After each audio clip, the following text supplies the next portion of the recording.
ई मित्र kiosk के नए transaction नियमों पर ये है एक क्विक अपडेट। तो अगर आप एक ई मित्र कियोस्क चलाते हैं तो ये खबर आपके लिए बहुत बहुत जरूरी है। देखिए, 1 दिसंबर 2025 से आपके कियोस्क को एक्टिव रखने के नियम बदल रहे हैं।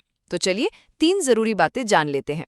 पहली और सबसे जरूरी बात, एक नया टारगेट आ गया है। 1 दिसंबर 2025 से आपको हर महीने कम से कम 30 ट्रांजैक्शन करने ही होंगे। ये कोई ऑप्शन नहीं है, ये एक पक्का नियम है। आप समझिए कि सरकार को दिखाने का एक तरीका है कि आपका कियोस्क सच में काम कर रहा है। दूसरी बात, अगर आप ये टारगेट पूरा नहीं कर पाए तो भाई जुर्माना लगेगा। अगर 30 ट्रांजैक्शन नहीं हुए तो आपका कियोस्क नॉन फंक्शनल हो जाएगा और उसे दोबारा चालू कराने के लिए पेनल्टी लगेगी, जो 500 रुपये से शुरू होती है। और सुनिए, अगर कियोस्क 12 महीने से ज्यादा बंद रहा तो आप 2 साल के लिए सीधा ब्लैकलिस्ट, मतलब कोई नया कियोस्क भी नहीं खोल सकते। तो अब सवाल यह है कि इससे बचे कैसे। चलिए, एक अच्छी खबर भी है।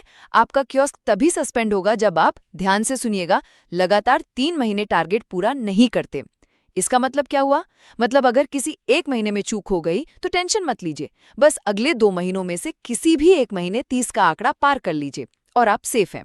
तो कुल मिलाकर बात यह है कि हर महीने 30 ट्रांजैक्शन का टारगेट पूरा कीजिए, और अगर कभी चूक भी जाएं तो बस ये ध्यान रखें कि लगातार 3 महीने ऐसा ना हो।